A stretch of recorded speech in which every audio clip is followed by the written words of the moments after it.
Hello student, मैं हूं Rohit sir, आप लोगों का मैथ टीचर, और स्वागत करता हूं आपका हमारे चैनल इंटर साइंस क्लासेस में। दोस्तों, इस वीडियो में हम लोग 9th क्लास का मैथ स्टार्ट कर रहे हैं। लेकिन बाबू, मैथ पढ़ने से पहले हम लोगों को कुछ संख्या के बारे में जानकारी होना चाहिए, नहीं तो बीच में दिक्कत हो जाएगा। ठीक है, इसलिए हम लोग पहले संख्या के बारे में जान लेते हैं कुछ। तो हमारी पहली संख्या हो जाएगी प्राकृत संख्या। तो आइए देखते हैं प्राकृत संख्या होती क्या है। ठीक है बाबू, प्राकृत संख्या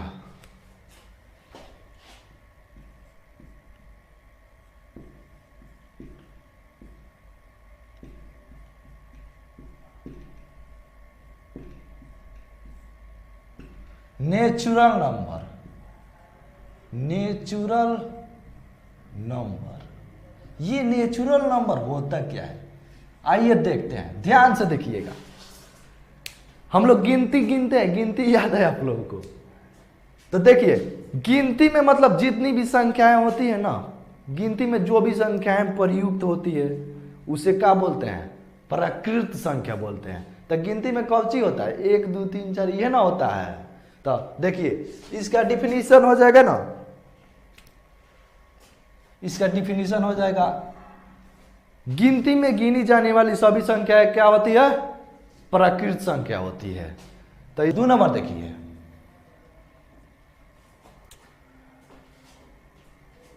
दो नंबर आ जाइए सम संख्या। ठीक है,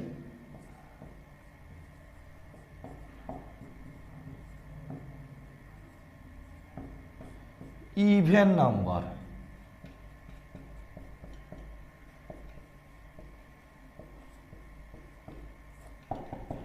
सम संख्या, इवन नंबर।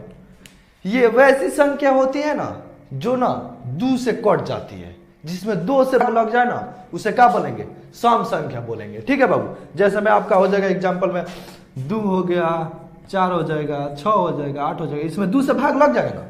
तो 2 से जितनी भी संख्याएं कटती है ना वो क्या कहलाती है? सम संख्या कहलाती है। आ जाइए, डिफिनीशन लिख देते हैं। वैसी संख्या, वैसी संख्या जो 2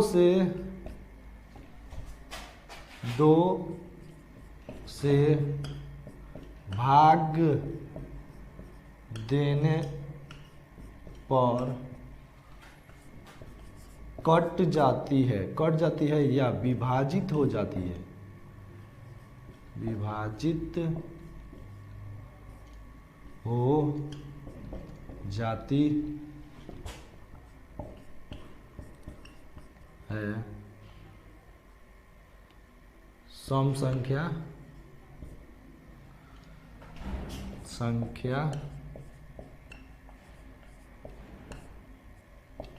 कहलाती है। ठीक है बाबू, यहां पे लिखे हैं कट। ठीक है, आए समझ में? मतलब 2 से विभाजित हो जाएगी तो क्या कहलाएगी? सम संख्या कहलाएगी। एग्जाम्पल में आपका हो जाएगा क्या क्या? 2 4 6 8 10 डॉट डॉट डॉट इनफाइनाइट। इतना नोट कीजिए, आगे बढ़ते हैं हम लोग। अब देखिए बाबू,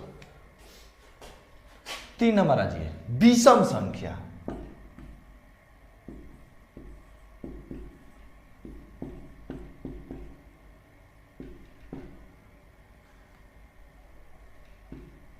ओड नंबर, ओड नंबर, विषम संख्या, ओड नंबर। आ जाइए, विषम संख्या। इसमें ना सम संख्या 2 से कट जाती है, तो जो 2 से कट जाती है, विभाजित हो जाती है, उसे सम संख्या बोलते हैं, है ना। इसमें बोल देंगे ना विषम, वैसी संख्या जो ना 2 से विभाजित ना होती है। ठीक है, तो उसे क्या बोल देंगे? विषम संख्या। यही बस इतना ही याद रखना है, वह क्या कहलाएगी। एग्जाम्पल में आपका हो जाएगा क्या क्या? एग्जाम्पल में हो जाएगा 1 3 5 7 9 11 डॉट डॉट डॉट etc। ठीक है, ये क्या हो जाएगी, विषम संख्या हो जाएगी। अब आइए आगे आगे आइए पूर्ण संख्या। पूर्ण संख्या, पूर्ण संख्या। देखिए बाबू पूर्ण संख्या क्या होती है, आइए देखते हैं। तो प्राकृत संख्या अभी आपको बताया, गिनती में प्रयुक्त होने वाली जितनी भी संख्याएं होती है क्या कहलाती है, प्राकृत संख्या कहलाती है। अब देखिए ये पूर्ण संख्या है ना,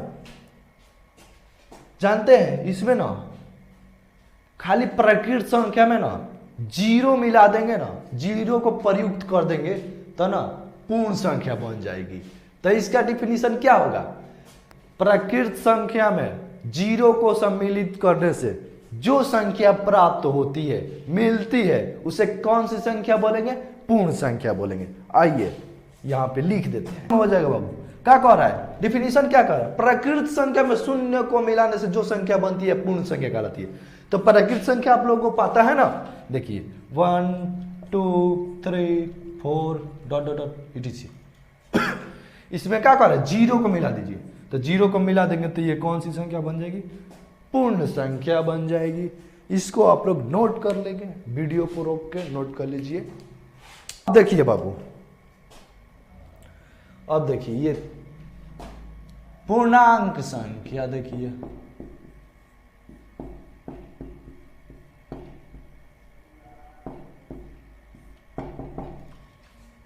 पूर्णांक संख्या, ये देखिए इसमें आ जाएगा आपका, जानते हैं क्या, पूर्ण संख्या अभी पढ़े क्या, प्राकृत संख्या में जीरो को मिलाने से पूर्ण संख्या बनी थी। ठीक है, अब देखिए पूर्ण संख्या में यदि ऋणात्मक निगेटिव संख्या को मिलाते हैं तो जो संख्या बनती है ना पूर्णांक संख्या कहलाती है। निगेटिव संख्या को मिला देंगे, जो संख्या बनेगी वो क्या कहलाएगी, पूर्णांक संख्या कहलाएगी। आइए देखते हैं, देखिए बाबू पूर्ण संख्या में अब यदि ऋणात्मक संख्या को मिला देंगे तो जो संख्या मिलेगी ना वो पूर्णांक संख्या कहलाएगी। देखिए एग्जाम्पल में यहाँ पे आ जाइए, एग्जाम्पल में पूर्णांक संख्या क्या होता है आपको पता है, 0 1 2 3 4 5 6, ये डॉट डॉट पूर्ण संख्या ये है। ठीक है, तो इसको पूर्णांक बनाने के लिए क्या करेंगे, ऋणात्मक संख्या मिला देंगे इसमें। तो देखिए निगेटिव संख्या ये क्या हो जाएगा, वो -1 -2 -3 -4 -5, ये जितनी भी संख्या है ना इसमें इधर माइनस लगा देंगे ना तो ये क्या बन जाएगी, पूर्ण संख्या, पूर्णांक संख्या। ठीक है, इसमें निगेटिव मिला देंगे तो ये क्या बन जाएगी, पूर्णांक संख्या। ठीक है, नोट कर लीजिए, आगे बढ़ते हैं हम लोग।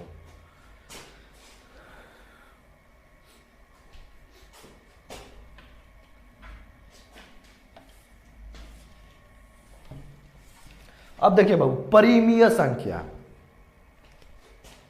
ये लास्ट टॉपिक है, परिमेय संख्या। देखिए परिमेय संख्या क्या होती है, परिमेय संख्या ना जिसे P/Q के रूप में लिख सकते हैं ना, वो जितना भी संख्या है क्या कहलाएगी, परिमेय संख्या कहलाएगी। मतलब कोई भी संख्या हो जिसे P/Q के रूप में लिख देंगे वो क्या कहलाएगी, परिमेय संख्या कहलाएगी। लेकिन एक बात, Q does not equal to 0, Q का मान कभी भी 0 ना होना चाहिए। ठीक है, 0 होगा तो दूसरे कुछ हो जाएगा। ठीक है, Q का मान 0 नहीं होना चाहिए कभी भी, तो क्या कहलाएगी, परिमेय संख्या कहलाएगी। यहां पे लिख देते हैं डिफिनीशन, वैसी संख्या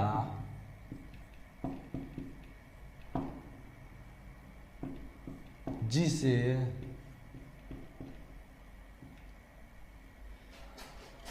P/Q के रूप में लिखा जा सकता है उसे परिमेय संख्या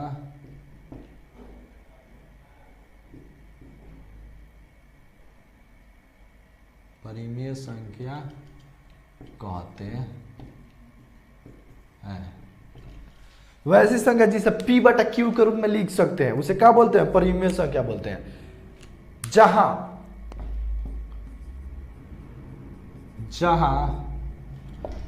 Q does not equal to 0, Q का मान कभी भी 0 ना होना चाहिए, 0 ना होना चाहिए, ठीक है, 0 नहीं होना चाहिए, ठीक है ना, ध्यान में रखिएगा।